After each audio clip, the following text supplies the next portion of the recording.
Welcome to Design with Miyoshi. Today I want to show just a little bit about how to bring in a picture and do a little tracing with Spline. But first, I want to thank Northwest Technical Products for sponsoring this video.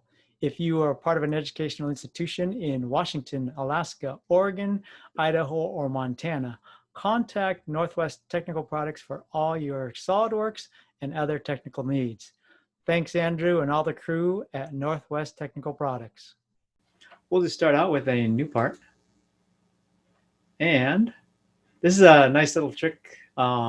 People make logos and all kinds of stuff like this just by bringing in the picture and then tracing it. But I want to show you something that I've learned from watching my students and playing around with SolidWorks myself that actually works really well. So first thing you want to do is you're going to make a sketch, just like always, right? Sketch, sketch. And we'll put this on the top plane. That'll be good. Doesn't really matter if you're making top or right plane. Now, I'm not actually going to make a logo. I'm just going to make a bat. So I'm going to go to Tools. So, you go over to SolidWorks, little icon there, and then go to Tools, and then you go to Sketch Tools. And down here on the right, you got Sketch Picture. So I'll just click on Sketch Picture. And look, it goes right to my folder that I wanted to, which is downloads in this case. I'll go to baseball bat, and I'm just going to make this baseball bat. I'll open that up. And now notice it puts it in there nice and big like that. Now, I want to go ahead and make it so that the center is lined up with the origin. So I'll just drag this down. And notice you can put the X and Y. I don't know how big this guy is. Oh, it tells me it's 41 point blah blah inches. So I can actually go half of that in the Y. So let's do that. Let's see if it will do the divide by 2 here for me. It might or it might not. We'll see. Oh, look at that. That's the size. Wrong thing here. But I'm just going to take that. I'm going to copy that. And then I'll undo what I just did. Oopsie. And you do want to lock the aspect ratio or you will have some problems. So let's put this back there. Let's multiply that by 2 again.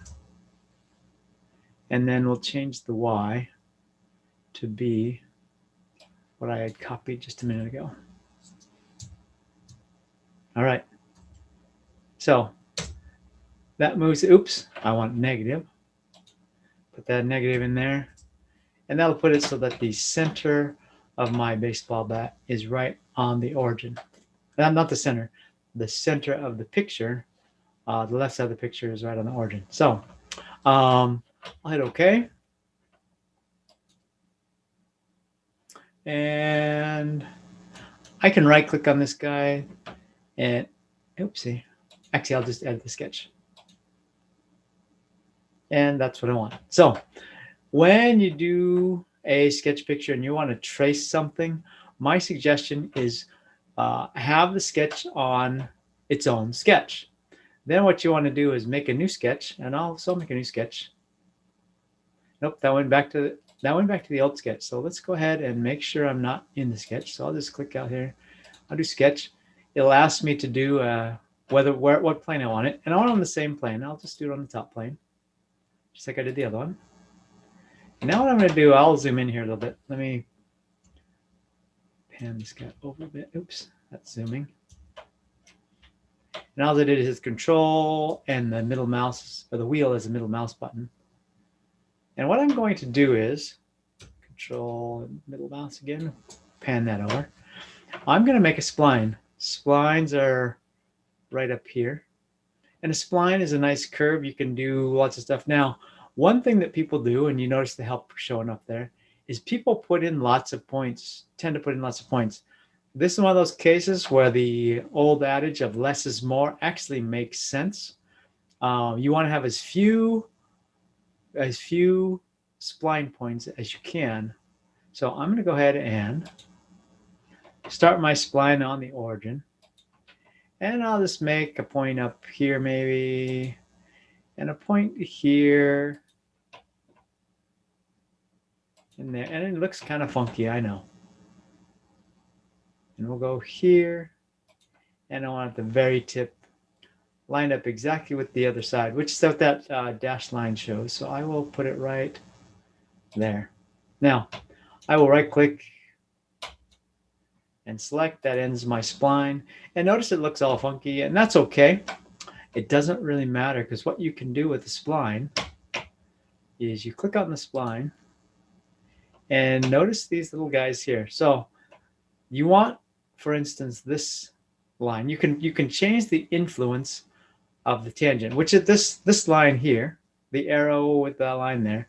That's what they call the tangent. So if you can mess with the influence, that's the length, and you can mess with the angle, which is those little triangles this way. So I'm going to go ahead and, if you notice over on here on the left, I'm going to make sure this is 90, because I want this to be straight up and down. And if I mess with if I change the length, the influence on it, it'll change the angle too, most likely, but that's okay. I can go back and change it. So I'll change that influence to about there, and I'll change that to 90 again. And then I want to change this influence to be much less. And notice it's getting closer to where I want it. And I can also change the location. So if I zoom here, this is my point. I'll put it more, oops, wrong thing. Might have to zoom in tighter. There we go. I'll change this point. I'll move it down closer to here. Yeah, maybe over here. There we go. I'll put this guy, change it. Maybe I'll make it exactly 0 degrees and then change the influence a little bit there. So I will probably change that to 0 degrees. That way it's flat there for a bit. And I'll change this influence a little bit bigger. Uh-oh. I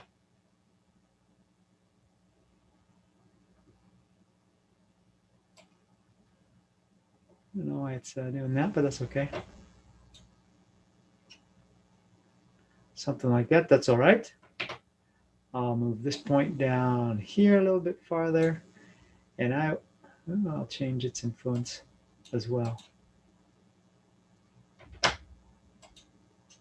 don't know where its influencers are.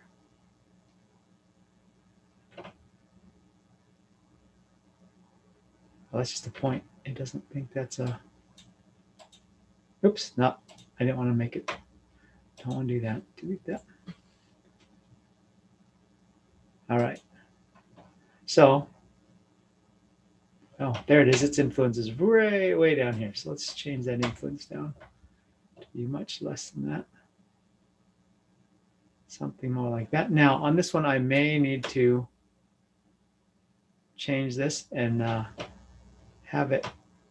I probably will, which is fine. I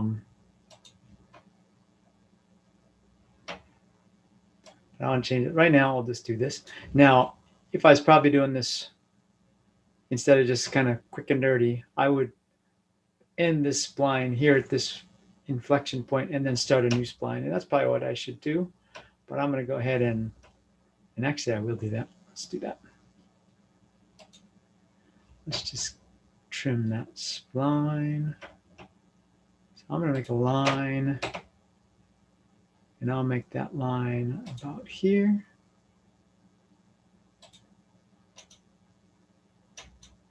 Select. And notice that that line there is right about even with that. And you can't totally tell that with a picture, especially since this picture is 3D. So I'm going to go ahead and I'll trim that guy. It's a break thing. I never use the break. I just do a trim instead. So I'll do trim. And I'll just trim that guy off. Okay? Now I can make the hand a little bit cleaner by changing the influence of this guy. Oop. Come on. Grab that point. Oops, I don't need to trim anymore. That's my problem. I'm still in trim. All right, so I'll grab this guy and I'll just change its angle a bit. And there, that's a little better. Okay, So now once I have that handle is ready to go, or that part of the handle is ready, the knob at the end. Then let's make a new spline, and I'll grab that endpoint again. And let's zoom out. And I'll make it somewhere around here. And then somewhere around there. And let's go ahead and make this guy the end as well. And I'll make one more spline at the end here, and right lined up with the center again. And notice it's going to look like a line. This one's going to look like a line, even though it's not. And I'll select that guy. All right, so now what we're going to do is we're going to zoom in here a bit and change the influence again, change the angle of that influence, and maybe make the influence a little bit less. And again, you want to change these guys so that the influence lines up as best you can with the figure you're making. And I'll do something like that. That's pretty good. And I'll do something like that. And notice it lines up pretty well there. So that's pretty good.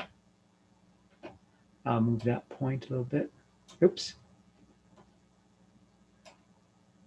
And I should be able to move that. There we go. I'll move that to about there. Line this guy up a little better. We know the influence is about right. That's pretty good. I'll leave that like that. Then I'll click on this guy. And again, I will change the influence of this. Oops. Change the angle. And I'll change that back to vertical here in a second, once I change the influence of these guys to be about right. So there we go. I'll change that angle back to 90. And now maybe we'll make this guy a little better. There we go. And we'll pull this guy down just a touch. Somewhere in there. Make this guy a little bigger. There we go. So again, the thing about less is more is the less points you have to mess around with, the better it's going to be. Okay. So I'll go ahead and click the check. I'll make one more line. That line is going to be from the origin to the endpoint over here.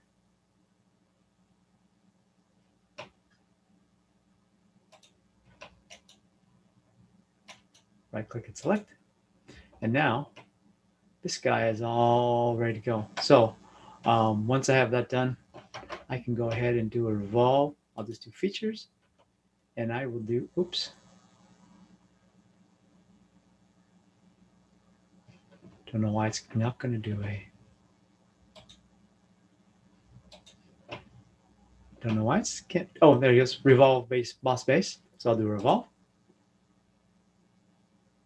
And the axis of revolution is going to be the center line there.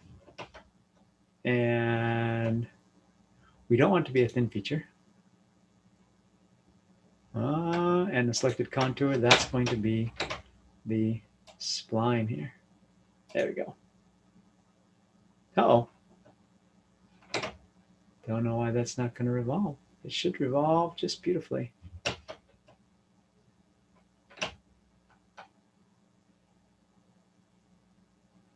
Oh, because this line here is in there. So let's go back. Sorry about that. Let's go back to the sketch. Edit sketch 2. Oops. Let's go back to sketch. I'm in sketch 2. And I'll change this guy there. Make it for construction. And then now I should be able to go to features. Revolve boss space. My line of revolution is still, is this guy instead. And selected contours is going to be the spline. There we go. And it's still not letting me do that. Why not?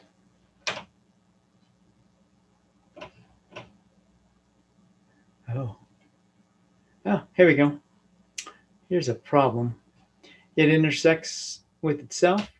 This guy here is, so when it tries to revolve, this guy here is going to be a problem. So let's change that guy to that direction. And so now its angle should be minus 90 instead of 90. There we go. Now it should be fine. All right, and let's change this guy. Let's go back to the top sketch. Let's go back to the top view.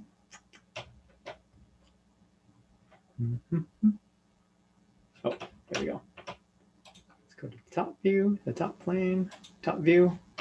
Let's zoom in here. And let's just change that influence a little bit here. There we go. All right, so now it shouldn't intersect itself. So now we should be good. Go to spline, or click on the check on the spline, revolve boss space. And X revolution is going to be the center line. And look at that, makes it beautiful just like that. Don't have to do anything else. I hit OK. And there is my beautiful baseball bat. Now, if I want to right click here on sketch, I can actually hide this sketch anytime. Notice it's going to be showing all the time. And that is the key to having the sketch on its own, or the picture on its own sketch. If you turn off that, then you can actually hide it and you can just see the model. But if you don't put this on its own sketch, if you don't put the sketch picture on its own sketch, when you make something with the revolve, for instance, the sketch will go away. And if you want to be able to see it all the time, that's the reason why I tell you to put it on its own sketch. So there is a quick demonstration of two things. A little bit about splines and a little bit about sketch picture. So again, sketch picture, you just go to Solidworks and then go to tools and then go to sketch tools, and then put a sketch picture. Naturally, you have to be in a sketch, and like I suggest, put the sketch picture on its own sketch. That way you can turn it off, turn it on as you need it. Maybe you want to see it, or maybe you don't. Now you see it, now you don't. So that is the sketch tool and a little bit about splines. Thanks for tuning in. We'll see you next time on Design with Miyoshi.